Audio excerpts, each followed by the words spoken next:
आज का topic exam के दृष्टिकोण से बहुत ही ज़्यादा महत्वपूर्ण है। आज का टॉपिक है आरटीई 2009, एनसीएफ 2005, एनईपी 2020, शिक्षण विद्या व जनक। इसका आपको कंप्लीट नॉलेज मिलेगा। इतना को अगर आप अध्ययन कर लिए तो आपका प्रश्न निश्चित ही जो भी प्रश्न आएगा वो आपसे बन ही जाएगा। आप पुराने प्रश्न पत्रों को उठाकर देख सकते हैं, इनमें से प्रश्न इस टॉपिक से प्रश्न आया ही है। जैसे कि ये बीएड परीक्षा में है, पुराने प्रश्न पत्र का है 2023 का। शिक्षा का अधिकार अधिनियम किस वर्ष में लागू हुआ? तो इसका उत्तर होगा 2010।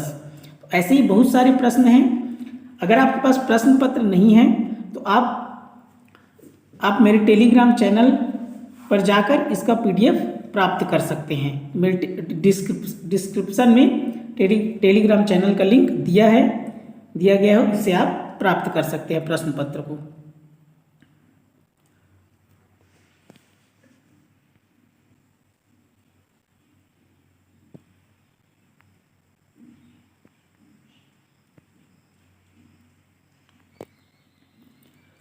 शिक्षा का अधिकार अधिनियम आरटीई 2009, तो आपको इसको याद रखना है। पहला 2009 आरटीई का फुल फॉर्म याद रखना है, right of children to free and compulsory education act.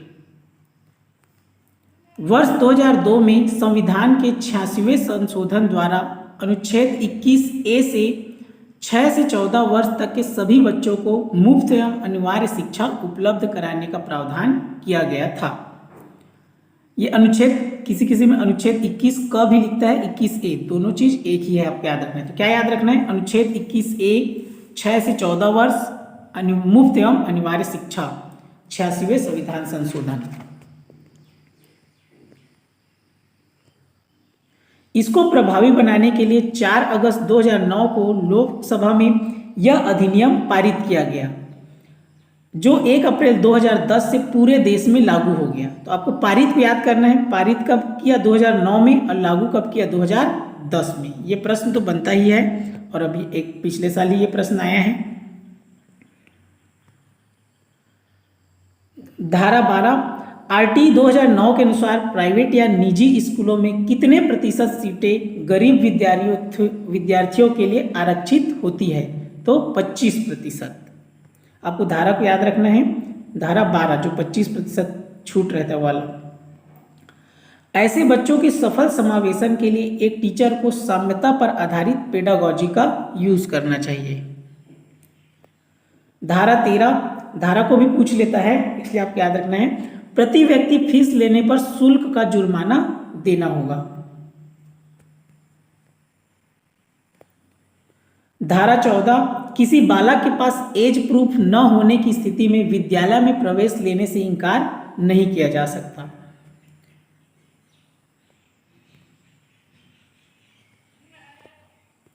धारा 15 बच्चों को हर पल में एडमिशन दिया जाएगा, चाहे वह शैक्षणिक वर्ष के प्रारंभ में हो या बीच में। मतलब कोई भी टाइम आएगा बच्चा तो उसको एडमिशन लेना ही पड़ेगा।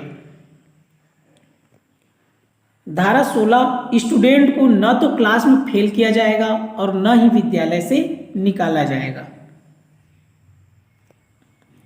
धारा 17 बच्चों को शारीरिक दंड देना और प्रताड़ित करना मना है। धारा 24 शिक्षक के कर्तव्य। धारा 27 आरटीई 2009 के अनुसार शिक्षक को गैर शैक्षणिक कार्यों में नहीं लगाया जा सकता, जनगणना, चुनाव, आपदा प्रबंधन को छोड़कर। इंपॉर्टेंट प्रश्न है, इसमें से भी प्रश्न बना है, 2023 में ही आया है इसमें से प्रश्न। आरटीई 2009 के अनुसार प्राथमिक कक्षाओं में छात्र एवं शिक्षक का अनुपात होता है, तो कितना? 30:1। याद रखेंगे, प्राथमिक में 30 छात्र में 1 शिक्षक। और इसी को अगर कभी कभी पूछ देगा शिक्षक और छात्र का अनुपात, तो शिक्षक और छात्र बोलेगा तो 1:30 हो जाएगा। उसके बाद है आरटीई 2009 के अनुसार उच्च प्राथमिक स्तर पर छात्र एवं शिक्षक का अनुपात होता है। उच्च प्राथमिक मतलब मिडिल स्कूल, 6वीं से 8वीं में कितना होगा? 35:1, मतलब 35 छात्र में 1 शिक्षक। आरटीई 2009 के अनुसार कक्षा 1 से 8 तक यदि प्रवेश दिए गए सदस्यों की संख्या 200 से अधिक है तो विद्यार्थी एवं शिक्षक अनुपात होगा 40:1। यदि प्राथमिक स्तर पर 150 से अधिक बच्चे हो तो इसके लिए प्रावधान 1 प्रधानाध्यापक और 5 शिक्षक। जैसे बच्चे रहेंगे उस हिसाब से वहां टीचर और प्रधान पाठक रहेंगे, इसको आपको ध्यान देना है। यह भी प्रश्न पूछा जा चुका है। आरटीई 2009 के अनुसार शिक्षक के लिए एक सप्ताह में न्यूनतम कितने घंटे कार्य होते हैं? 45 घंटे। आरटीई 2009 के अनुसार प्राथमिक स्तर पर न्यूनतम शैक्षणिक घंटे व कार्य दिवस होता है 800 घंटे 200 दिन। तो घंटे में 800 और दिन में 200। आरटीई 2009 के अनुसार उच्च प्राथमिक स्तर पर न्यूनतम शैक्षणिक घंटे व कार्य दिवस होता है 1000 घंटे 220 दिन। दोनों को याद रखना है, घंटा में 1000 घंटा और दिन में 220 दिन। उच्च प्राथमिक स्तर बोलेगा मतलब मिडिल स्कूल, 6वीं से 8वीं। आरटीई 2009 के अनुसार किस कक्षा तक बालक को निष्कासित नहीं किया जा सकता?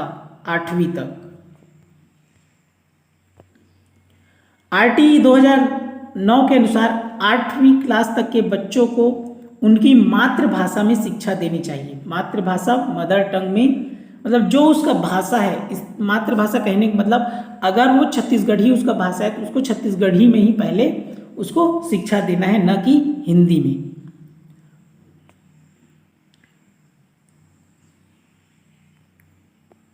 आरटीई 2009 के अनुसार कक्षा 1 से 5 तक के बालकों के घर से विद्यालय की दूरी होनी चाहिए 1 किलोमीटर। मतलब 5वीं तक का जो बच्चा है उसके घर से विद्यालय की दूरी 1 किलोमीटर, मतलब हर 1 किलोमीटर के अंतराल में क्या होना चाहिए? विद्यालय होना चाहिए। कौन सा? 5वीं तक का विद्यालय। इसलिए ताकि बच्चों को परेशानी न हो, बच्चे आसानी से स्कूल खुद ही आ जा सके। आरटीई 2009 के अनुसार एसएमसी का अध्यक्ष होता है, एसएमसी स्कूल मैनेजमेंट कमेटी, तो इसका होगा अभिभावक। आरटीई 2009 के अनुसार विशेष आवश्यकताओं वाले बच्चों को किस शिक्षा व्यवस्था के अंतर्गत पढ़ाना चाहिए? तो समावेशी शिक्षा व्यवस्था।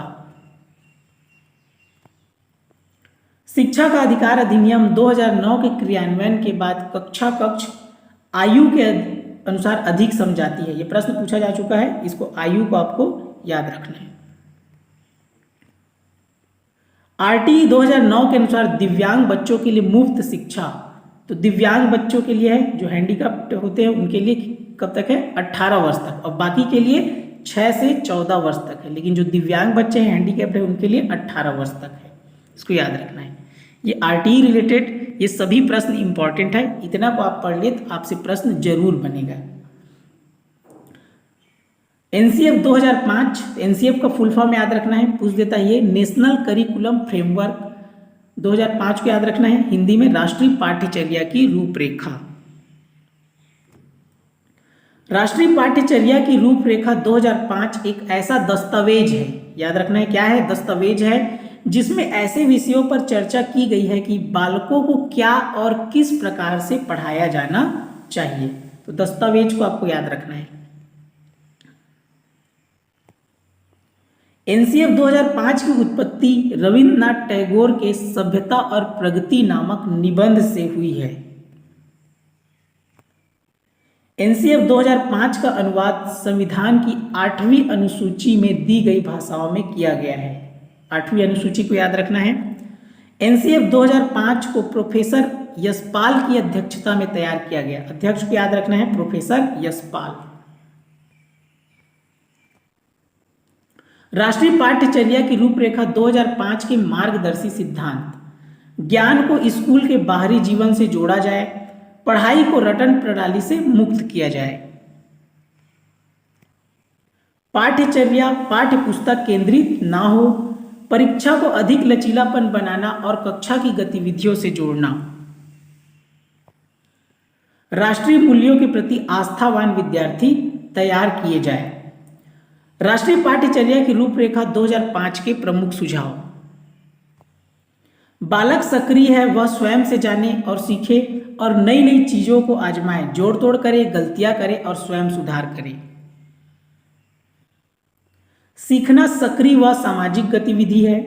सीखने में यांत्रिकता बार बार नहीं होनी चाहिए, मतलब एक ही चीज को बार बार नहीं पढ़ेगा। जैसे कि सीखना सक्रिय व सामाजिक गतिविधि एक बार पढ़े, उसी को पढ़ेगा सीखना सक्रिय सक्रिय सक्रिय व सामाजिक सामाजिक गतिविधि गतिविधि है, ऐसे बार बार नहीं पढ़ना है। सीखने को डर और अनुशासन की जगह आनंद एवं संतोष से जोड़ा जाए। बालक को घर, स्कूल घर, समुदाय आदि सब जगह महत्वपूर्ण माना जाए और उसकी भाषा, मदर टंग, संस्कृति को भी सम्मान दिया जाए। भाषा मदर टंग मतलब उसका जो लोकल लैंग्वेज है, छत्तीसगढ़ी है छत्तीसगढ़ी, अगर उसका सरगुजा का है तो सरगुजिया भाषा, जो भी है, जैसे अगर उसका हल्बी भाषा है तो हल्बी में, तो जो भाषा उसका है, जो वो बोलता है, जो उसको समझ में आता है, उसका सम्मान देना है और उसी भाषा में बच्चे को पहले पढ़ाना है।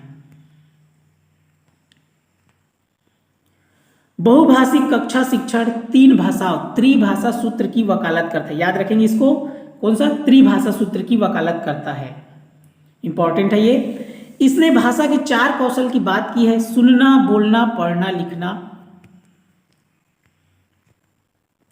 किसी भी प्रकार की सूचना को ज्ञान मानने से बचा जाए। विद्यार्थियों को दी जाने वाली शिक्षा में शिक्षण सूत्र जैसे ज्ञात से अज्ञात की ओर, मूर्त से अमूर्त की ओर आदि शिक्षण सूत्रों का अधिक से अधिक प्रयोग किया जाए।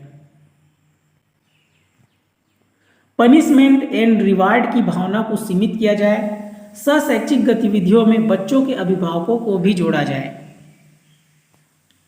विशाल पाठ्यक्रम व मोटी किताबें शिक्षा प्रणाली की असफलता का प्रतीक है, इसलिए बच्चों की किताबें संदर्भात्मक और बच्चों के जीवन के अनुभव से होनी चाहिए। मानसिक स्तर एवं योग्यता के अनुसार पाठ्यक्रम का निर्धारण,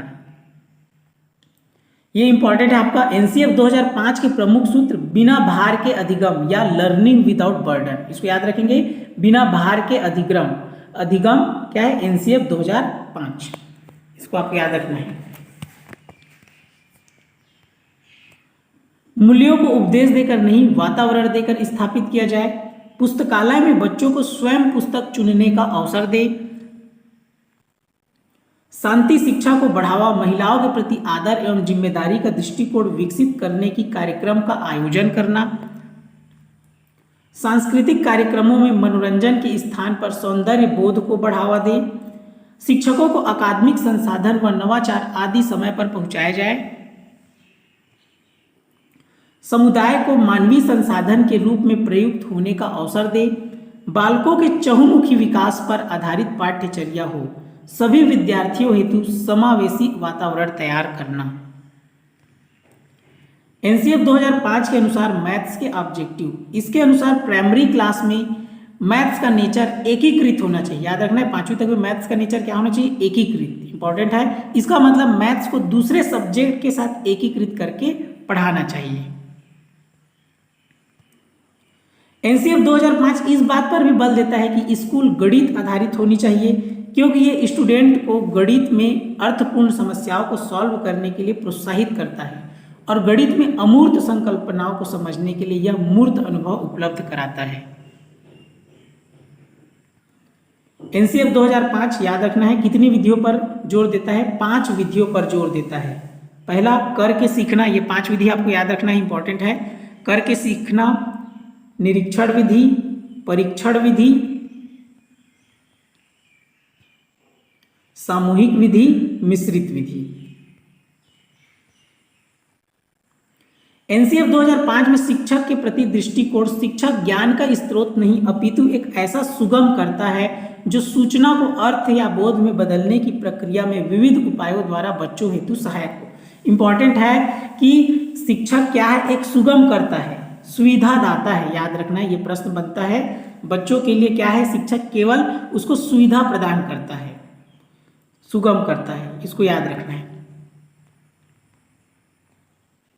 एनसीएफ 2005 के अनुसार माध्यमिक स्तर पर सोशल साइंस या ईवीएस के प्राथमिक उद्देश्य। माध्यमिक स्तर मतलब आपको याद रखना है 9वीं से 12वीं माध्यमिक स्तर। पूर्व माध्यमिक मतलब 6वीं से 8वीं।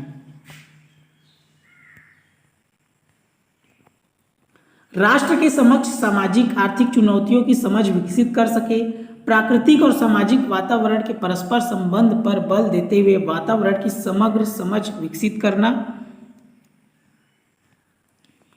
साइंस के कॉन्सेप्ट को जानने के लिए एक्टिविटीज और एक्सपेरिमेंट को करना, सुपरिचित अनुभवों के आधार पर कॉन्सेप्ट को सीखना। ये रहा एनसीएफ 2005। इतना पूरा कंप्लीट उसका नॉलेज है, इसका अध्ययन अच्छे से कर लेंगे, इसमें से प्रश्न आपका जरूर बनेगा। अगला इंपॉर्टेंट टॉपिक आपका एनईपी 2020, फुल फॉर्म याद रखना है, नेशनल एजुकेशन पॉलिसी, नई राष्ट्रीय शिक्षा नीति। एनईपी के निर्माण के लिए जून 2017 में इसरो के पूर्व चीफ डॉक्टर के कस्तूरी रंगन की अध्यक्षता में एक समिति का गठन किया गया था। इस समिति ने 31 मई 2019 में एनईपी का मसौदा तैयार किया था। अब इसमें आपको याद रखना है जो इसका मसौदा तैयार कब हुआ, 31 मई 2019, इंपॉर्टेंट है, और किसकी अध्यक्षता में, डॉक्टर के कस्तूरी रंगन, इंपॉर्टेंट है। कैबिनेट द्वारा एमएचआरडी का नाम बदलकर एजुकेशन मिनिस्ट्री, शिक्षा मंत्रालय करने को भी मंजूरी दी गई है। वर्ष 2030 तक अध्यापन के लिए न्यूनतम डिग्री योग्यता 4 वर्षीय एकीकृत बीएड डिग्री का होना अनिवार्य होगा। स्कूल एजुकेशन, यह नीति वर्तमान की 10+2 वाली स्कूली व्यवस्था को 3 से 18 वर्ष के सभी बच्चों के लिए पाठ्यचर्या और शिक्षण शास्त्रीय आधार पर 5+3+3+4 की नई व्यवस्था में करने की बात करती है। याद रखना है कितने तक, 3 से 18 वर्ष तक के बच्चे, और जो इसको याद रखना है आपको, अभी का जो न्यू एजुकेशन सिस्टम है 5+3+3+4, 5 धन 3 धन 3 धन 4, इसको आपको याद रखना है, एग्जाम में पूछ देगा। अब इसको समझते हैं ये क्या है। तो देखिए पहला जो 5 साल बोला है तो उसको 2 भाग में डिवाइड किया गया है। पहला जो 3 साल से शुरू करना है तो 3 वर्ष, 4 वर्ष, 5 वर्ष। 3 वर्ष का जब हो जाएगा तो वो बालवाड़ी में एडमिशन लेगा, इसको बोलते हैं फाउंडेशनल स्टेज, मूलभूत चरण कहते हैं। तो बालवाड़ी में रहेगा बच्चा, तीसरी चौथी पांचवी नहीं है ना, 3 साल 4 साल 5 साल का बच्चा किस में पढ़ेगा, बालवाड़ी में। उसके बाद जब वो 6 साल और 7 साल का हो जाएगा, 6 साल का हो जाएगा तो पहली में भर्ती लेगा, और 7 साल का हो जाएगा तो दूसरी में। तो पहली और दूसरी भी कहेंगे पूर्व माध्यमिक, और इन पूरे 5 साल को कहेंगे फाउंडेशनल स्टेज, मूलभूत चरण। उसके बाद आपका आएगा प्रिपरेटरी स्टेज, प्रारंभिक चरण। तो जब वो 8 वर्ष 9 वर्ष 10 वर्ष का हो जाएगा तो तीसरी चौथी पांचवी में प्रवेश करेगा, तो इसको कहेंगे प्राथमिक शिक्षा, प्राथमिक क्लास में पहुंचेगा। उसके बाद मिडिल क्लास में पहुंचेगा, मध्य चरण, तो 6वीं 7वीं 8वीं, 6वीं 7वीं 8वीं कहते हैं पूर्व माध्यमिक। इसमें उसको कंप्यूटर विषय और प्लस एक व्यावसायिक शिक्षा एक विषय लेना है। उसके बाद है सेकेंडरी माध्यमिक चरण, 9वीं से 12वीं, इसको कहेंगे माध्यमिक, तो मल्टीपल सब्जेक्ट वो अपना चॉइस कर सकता है। क्वेश्चन है राष्ट्रीय शिक्षा नीति 2020 के अनुसार विद्यालयी शिक्षा का क्या ढांचा है, याद रखना है 5 धन 3 धन 3 धन 4। अगला प्रश्न है नई शिक्षा नीति 2020 के अनुसार प्राथमिक कक्षाओं कक्षा 1 से 5 के लिए निम्न में से क्या स्तर होगा, आरंभिक स्तर, मध्य स्तर, बुनियादी स्तर। इसका याद रखेंगे ऑप्शन ए आरंभिक स्तर और ऑप्शन सी बुनियादी स्तर, इन दोनों को इसका उत्तर है ए और सी। इस नीति के आधार सिद्धांत संरचनात्मक समझ पर जोर देना, न कि रटन पद्धति और केवल परीक्षा के पढ़ाई पर। सीखने के लिए सतत मूल्यांकन पर जोर देना, न कि साल के अंत में होने वाली परीक्षा को केंद्र में रखकर शिक्षण हो, और मूल्यांकन का उद्देश्य बच्चों को सीखने की प्रक्रिया में मदद करना भी है। स्कूल में मूल्यांकन फॉर्मेटिव होना चाहिए, न कि समेटिव। फॉर्मेटिव मतलब पढ़ाई के दौरान। छात्रों के प्रोग्रेस के मूल्यांकन के लिए परख नामक नए नेशनल असेसमेंट सेंटर की स्थापना की जाएगी। परख का फुल फॉर्म याद रखेंगे, performance assessment review and analysis of knowledge for holistic development. NEP 2020 यह सीखना कि कैसे सीखना है और मानकीकरण से लचीलापन की ओर बदलाव का प्रस्ताव रखती है। याद रखना दोनों इंपॉर्टेंट है, यह सीखना कि कैसे सीखना है और मानकीकरण से लचीलापन। हर बच्चे की विशिष्ट क्षमताओं, रचनात्मकता, तार्किक सोच, नवाचार और समालोचनात्मक चिंतन की पहचान करना और उनके समग्र विकास के लिए प्रयत्न करना। समावेशी शिक्षा सभी के लिए अधिगम। एनईपी 2020 के अनुसार अधिगम प्रयोगात्मक होना चाहिए, जिसमें स्वयं करके सीखना और प्रत्येक सब्जेक्ट में कला और खेल को एकीकृत किया जाए। याद रखना है कैसा होना चाहिए, प्रयोगात्मक। प्रयोगात्मक को याद रखेंगे, स्वयं करके सीखना को याद रखेंगे। प्रश्न है, राष्ट्रीय शिक्षा नीति 2020 किस पर बल देती है? परीक्षा के लिए पढ़ना, स्मरण आधारित शिक्षा, वेधन और अभ्यास, समप्रत्ययी समझ। तो इसका उत्तर है समप्रत्ययी समझ। अगला प्रश्न है, राष्ट्रीय शिक्षा नीति 2020 के अनुसार मूल्यांकन का उद्देश्य क्या है? रटने की क्षमता का परीक्षण, ये तो नहीं है। पूर्व उत्पादन व याद रखने की क्षमता, तो ये भी नहीं है। बच्चों को सीखने की प्रक्रिया में मदद करना, ये क्या है? इसका सही उत्तर है।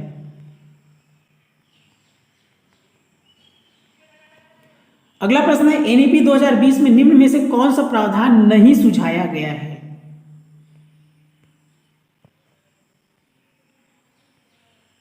इसको देखेंगे, इसका बच्चों में अनुपालन को बढ़ावा देने के लिए अध्यापक को इनाम और दंड को इस्तेमाल करना चाहिए, ये नहीं सुझाया गया है। बाकी तीनों सुझाया गया है। इसका उत्तर ऑप्शन सी। अगला प्रश्न है, एनईपी 2020 किसकी ओर बदलाव का प्रस्ताव करती है? यह सीखना कि कैसे सीखना है, यही इसका उत्तर होगा, अभी जस्ट बताया। अगला प्रश्न है, एनईपी 2020 के अनुसार अधिगम होना चाहिए विषय वस्तु अभिमुखी, पाठ्य पुस्तक केंद्रित, प्रयोगात्मक, व्यवहारात्मक। इसको ही बताया अभी, प्रयोगात्मक होना चाहिए, यही इसका उत्तर है। अगला प्रश्न है, एनईपी 2020 प्रस्तावित करती है कि शिक्षा खालिस्तान होनी चाहिए, वेधन और अभ्यास पर आधारित, अन्वेषण प्रेरित, खोज उन्मुखी, पाठ्य पुस्तक और शिक्षा केंद्रित, परीक्षा के लिए सीखने के उन्मुख। तो इसका उत्तर होगा ऑप्शन बी, अन्वेषण प्रेरित, खोज उन्मुखी। अगला प्रश्न है, सामाजिक आर्थिक रूप से वंचित समूहों के छात्रों का अवधारणा सुनिश्चित करने के लिए एनईपी 2020 प्रस्तावित करता है कि पाठ्यचर्या और शिक्षा शास्त्र परीक्षाओं पर केंद्रित हो, पाठ्य पुस्तकों पर केंद्रित हो, संलग्न और संदर्भित हो, मानकीकृत व एक रूपी हो। इसका सही उत्तर है आपका संलग्न व संदर्भित हो।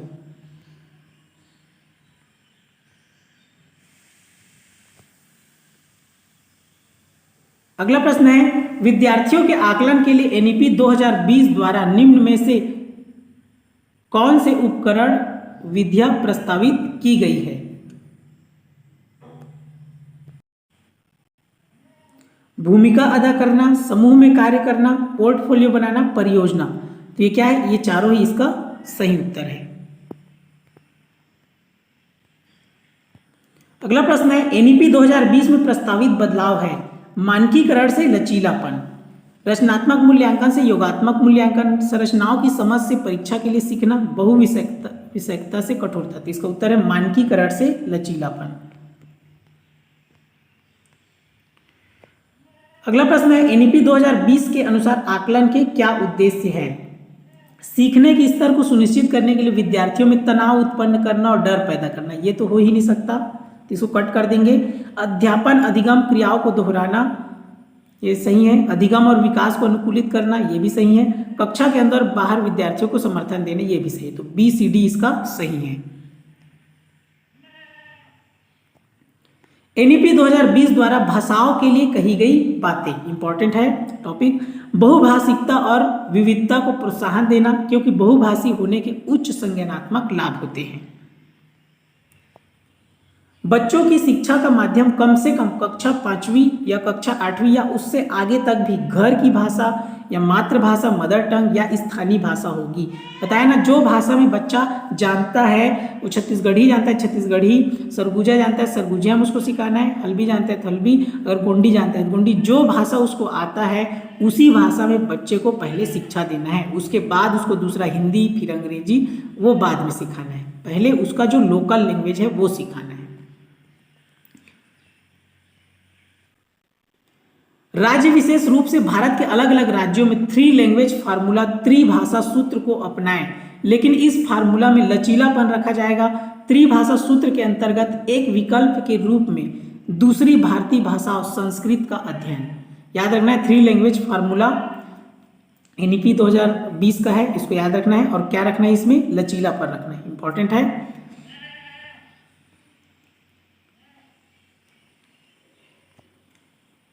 कक्षा 6 के अतिरिक्त कक्षा 6वीं तक के लिए एक अतिरिक्त भाषा के रूप में शास्त्रीय भाषा, क्लासिकल लैंग्वेज, तमिल, तेलुगु, कन्नड़, मलयालम, ओडिशा संस्कृत का अध्ययन।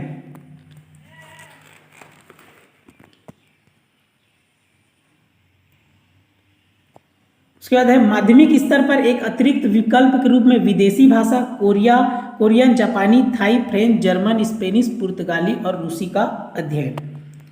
इसमें आपको अच्छे समझ में आ जाएगा त्रिभाषा सूत्र। त्रिभाषा सूत्र देखिए, वर्ष 1961 के में सभी मुख्यमंत्रियों ने मिलकर अपने अपने राज्य में भाषा सिखाने को लेकर एक सम्मेलन आयोजित किया, जिसमें त्रिभाषा सूत्र उभर कर सामने आया। 1968 की राष्ट्रीय शिक्षा नीति में इसका समर्थन किया गया था। पहली भाषा, स्कूल में जो पहली भाषा पढ़ाई जाए वह मातृभाषा हो या क्षेत्रीय भाषा। बताया ना, जो बच्चे को जो भाषा आता है वो सिखाना है। दूसरा भाषा, हिंदी भाषी राज्यों में दूसरी भाषा कोई भी अन्य आधुनिक भाषा हो या अंग्रेजी। गैर हिंदी भाषी राज्यों में दूसरी भाषा हिंदी या अंग्रेजी होगी। कहने का मतलब है, जैसे बच्चे को पहले लोकल लैंग्वेज में पढ़ा दी, जैसे अगर उसको छत्तीसगढ़ी आता है, पहला भाषा उसका छत्तीसगढ़ी होगा, उसके बाद दूसरा उसका हिंदी होगा।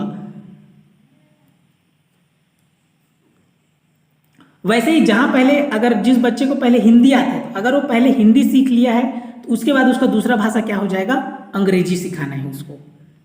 क्लियर हुआ? अगर पहला छत्तीसगढ़ी पहले छत्तीसगढ़ी, दूसरा भाषा हिंदी होगा। अगर बच्चे को पहले से हिंदी आता है तो हिंदी उसका पहला भाषा हो गया, दूसरा भाषा उसका क्या हो जाएगा, अंग्रेजी। उसके बाद तीसरा भाषा उसको सिखाना है और शास्त्रीय लैंग्वेज सिखाना है। इसको आप अच्छे से अध्ययन कर सकते हैं इसका।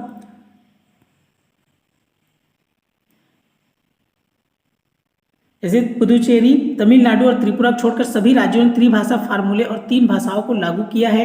इन राज्यों के स्कूलों में हिंदी, अंग्रेजी और राज्य की आधिकारिक भाषा पढ़ाई जाती है। तमिलनाडु, पुदुचेरी और त्रिपुरा में हिंदी नहीं पढ़ाई जाती है। हिंदी भाषी राज्यों ने अपने स्कूल के पाठ्यक्रम में किसी भी दक्षिण भारतीय भाषाओं को शामिल नहीं किया।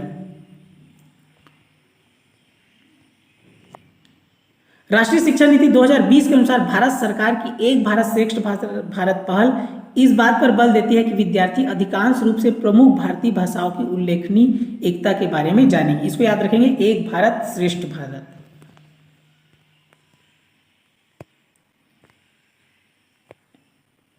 एनईपी 2020 में निम्न में से कौन सा कथन प्रस्तावित है?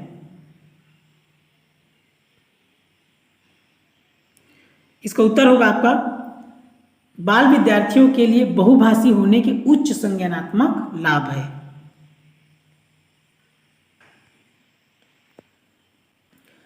अगला प्रश्न है, एनईपी 2020 के अनुसार निम्न में से किस भारत सरकार की कौन सी पहल इस बात पर बल देती है कि विद्यार्थी अधिकांश रूप से प्रमुख भारतीय भाषाओं की उल्लेखनीय एकता के बारे में जानेंगे? तो इसका उत्तर है एक भारत श्रेष्ठ भारत। अगला प्रश्न है, एनईपी 2020 में पूरे देश के लिए प्राथमिक स्तर पर किस भाषा को निर्देश के माध्यम से प्रस्तावित करती है? इसका उत्तर है मातृभाषा या घर की भाषा। अगला प्रश्न है, एनईपी 2020 में विदेशी भाषाओं जैसे कोरियन, जापानी, थाई, फ्रेंच, जर्मन, स्पेनिश, पुर्तगाली और रूसी के अध्ययन को खाली स्थान के रूप में अनुशंसा की गई है। तो विदेशी भाषा जब भी बोलेगा तो याद रखेंगे अतिरिक्त भाषाओं के रूप में। दिव्यांगों के अधिकार अधिनियम क्या याद रखेंगे 2016। आरपीडब्ल्यूडी एक्ट है, आरपीडब्ल्यूडी एक्ट 2016 याद रखना है। फुल फॉर्म है rights of persons with disabilities. यह समावेशी शिक्षा को एक ऐसी व्यवस्था के रूप में डिफाइन करता है जहां सामान्य व दिव्यांग सभी बच्चे एक साथ सीखते हैं। एनईपी 2020 के अनुसार दिव्यांग बच्चों के लिए एक उपयुक्त इमारती ढांचा, उपयुक्त तकनीक सुविधाएं और प्रत्येक स्टूडेंट के लिए एक शिक्षा और शिक्षक के प्रावधान को बताया गया है। दिव्यांगता के प्रकार पहले 7 था, अभी कितना है 21 है।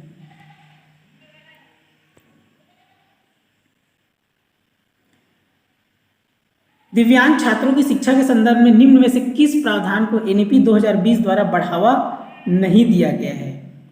तो बढ़ावा नहीं दिया गया प्रत्येक विद्यार्थियों के लिए एक शिक्षा और निजी शिक्षक। तो इसका उत्तर हो जाएगा अनिवार्य विशेष शिक्षा को बढ़ावा नहीं दिया गया है। अगला प्रश्न है एनईपी 2020 का केंद्र बिंदु क्या है? तो इसका केंद्र बिंदु है बहुविषयकता और समग्र शिक्षा। टेक्स्ट बुक और करिकुलम क्लास 6 से ही शैक्षिक पाठ्यक्रम में व्यावसायिक शिक्षा को शामिल कर लिया जाएगा। इसमें इंटर्नशिप प्रशिक्षण की व्यवस्था भी की जाएगी। पाठ्यक्रम की विषय वस्तु को प्रत्येक सब्जेक्ट में कम करके इसे बेहद बुनियादी चीजों पर केंद्रित किया जाएगा ताकि आलोचनात्मक चिंतन, खोज आधारित, चर्चा आधारित, विश्लेषण आधारित अधिगम पर जरूरी ध्यान दिया जा सके। राष्ट्रीय पाठ्य पुस्तकें स्कूल के करिकुलम में कमी, लचीलापन और रटकर सीखने के बजाय रचनावादी सीखने के तरीकों पर जोर देने के साथ साथ स्कूल की नेशनल टेक्स्ट बुक में भी बदलाव होने चाहिए। प्रश्न है एनईपी 2020 किस पर जोर देती है? इसका याद रखना है पाठ्यचर्या का लचीलापन। प्रोग्रेस कार्ड एनसीईआरटी एससीईआरटी के मार्गदर्शन में राज्य या केंद्र शासित प्रदेश द्वारा सभी स्टूडेंट्स के स्कूल बेस्ड असेसमेंट के आधार पर तैयार होने वाले और पेरेंट्स को दिए जाने वाले प्रोग्रेस कार्ड को पूरी तरह से नया स्वरूप दिया जाएगा। यह प्रोग्रेस कार्ड प्रगति पत्र एक समग्र 360 डिग्री बहुआयामी, इसको याद रखेंगे 360 डिग्री बहुआयामी कार्ड होगा जिसमें सभी स्टूडेंट्स के संज्ञानात्मक, भावात्मक, साइकोमोटर डोमेन में विकास का बारीकी से किए गए विश्लेषण का विवरण स्टूडेंट्स की विशेषताओं समेत दिया जाएगा। यह report self assessment, peer assessment के समावेश की बात करती है। याद रखेंगे साइकोमोटर डोमेन मतलब होता है यह सीखने के बौद्धिक पक्ष से संबंधित है और पीयर असेसमेंट है बच्चों के काम का आकलन करने की एक विधि है जिसमें छात्र अपने साथी के काम को देखते हैं और उसका मूल्यांकन करते हैं। अगला प्रश्न है एनईपी 2020 में प्रस्तावित समग्र 360 डिग्री बहुआयामी उन्नति पत्र को क्या दर्शाना चाहिए? इसका उत्तर है ऑप्शन बी विद्यार्थियों की संज्ञानात्मक, भावात्मक, मनोगत्यात्मक आयामों में प्रगति। एनईपी 2020 लागू करने वाला भारत का पहला राज्य कर्नाटक। ये रहा एनईपी का कंप्लीट नॉलेज। इतना को आप पढ़ लेंगे तो आपसे कोई भी प्रश्न आएगा बन ही जाएगा। विधिया व उनके जनक, इससे भी रिलेटेड प्रश्न पूछते हैं। तो आगमन विधि का है, आगमन विधि के जनक है अरस्तु। निगमन विधि अरस्तु। सुकराती विधि सुकरात। प्रोजेक्ट विधि किलपैट्रिक। खेल विधि कार्लवेल कुक। डाल्टन विधि कुमार हेलेन पार्कहर्स्ट। हर्बर्ट विधि हर्बर्ट। किंडरगार्टन विधि फ्रोबेल, इंपॉर्टेंट है किंडरगार्टन। आगमन निगमन। मॉन्टेसरी विधि मारिया मॉन्टेसरी। ह्यूरिस्टिक विधि आर्मस्ट्रॉन्ग, इंपॉर्टेंट है। किंडरगार्टन का शाब्दिक अर्थ है बच्चों का बगीचा, इंपॉर्टेंट है। ह्यूरिस्टिक शब्द का अर्थ है खोज करना, यह भी इंपॉर्टेंट है। बेसिक शिक्षा प्रणाली के जनक, इसको पूछा जा चुका है महात्मा गांधी, पिछले साल ही पूछा है और 2 बार पूछा है। प्रश्नोत्तर विधि सुकरात। संवाद विधि प्लेटो। अभ्यास विधि प्रशिक्षण एवं क्रिया विधि पेस्टोलॉजी। निर्देशन विधि हर्बर्ट। खेल विधि फ्रोबेल। तर्क विधि हीगल। अनुसंधान विधि या ह्यूरिस्टिक है ये, ह्यूरिस्टिक विधि H.E. आर्मस्ट्रॉन्ग। प्रयोजना विधि या प्रोजेक्ट विधि किलपैट्रिक। डाल्टन विधि H. पार्कहर्स्ट। भ्रमण विधि पेस्टोलॉजी, समाजमिति विधि जे.एल. मोर्नो, डेक्रोली विधि डेक्रोली, प्रश्नोत्तर विधि सुकरात, अंतरदर्शन विधि विलियम वुंट, ये वुंट है, वह है वुंट, बहिर्दर्शन विधि वाटसन, केस स्टडी विधि टाइडमैन, प्रश्नावली विधि वुडवर्थ, प्रयोगात्मक विधि विलियम वुंट, समस्या समाधान विधि जॉन डीवी, किंडरगार्टन विधि फ्रोबेल, मॉन्टेसरी विधि मारिया मॉन्टेसरी, विनेटिका योजना कार्लटन वासबर्न, ब्रेल पद्धति लुई ब्रेल, सूक्ष्म शिक्षण एलन व रॉबर्ट ब्रूस, कंप्यूटर सह अनुदेशन स्टोलुरो व डेविस, साखी अभिक्रमित अनुदेशन N.A. क्राउडर, मैथ्स अभिक्रमित अनुदेशन T.F. गिलबर्ट, इकाई योजना H.C. मॉरिसन, पंचपदी पाठ योजना हर्बर्ट, इंपॉर्टेंट है, मनोविश्लेषणवाद सिगमंड फ्रायड, ये भी इंपॉर्टेंट है, rating scale Indiana, Ben Stormy, Osborn, टोली शिक्षण हार्वर्ड विश्वविद्यालय, इंपॉर्टेंट है, संरचनात्मक संप्रदाय विलियम वुंट व टिचनर, ये विलियम वुंट व टिचनर ये एक साथ है, कार्यात्मकवादी संप्रदाय प्रकारवाद जॉन डीवी व विलियम जेम्स, गेस्टाल्टवाद संप्रदाय लेविन वर्दिमर कोहलर कोफका, व्यवहारवाद संप्रदाय जे.बी. वाटसन, व्यवहारवाद को याद रखना है वाटसन, हार्मिकवाद संप्रदाय मैकडूगल, समूह मस्तिष्क संप्रदाय मैकडूगल, डाल्टन विधि का अन्य नाम ठेका विधि, खोज विधि J.S. ब्रूनर, अध्यापक प्रशिक्षण व्यवस्था पेस्टोलॉजी, आधुनिक शिक्षा का पिता पेस्टोलॉजी, इंपॉर्टेंट है याद रखना इसको। ये रहे आज के महत्वपूर्ण टॉपिक, ये बहुत ही इंपॉर्टेंट है इसलिए इसका बहुत ही अच्छे से अध्ययन करें, निश्चित रूप से इससे रिलेटेड प्रश्न आपसे जरूर बनेगा। आपको प्रश्न पत्र प्राप्त करना है, 2 प्रश्न पत्र है, प्री डीएलएड का पुराना प्रश्न पत्र है और 2 प्री बीएड का प्रश्न पत्र है, नीचे डिस्क्रिप्शन में लिंक दिया है टेलीग्राम चैनल का, उससे आप जाकर प्रश्न पत्र प्राप्त कर सकते हैं।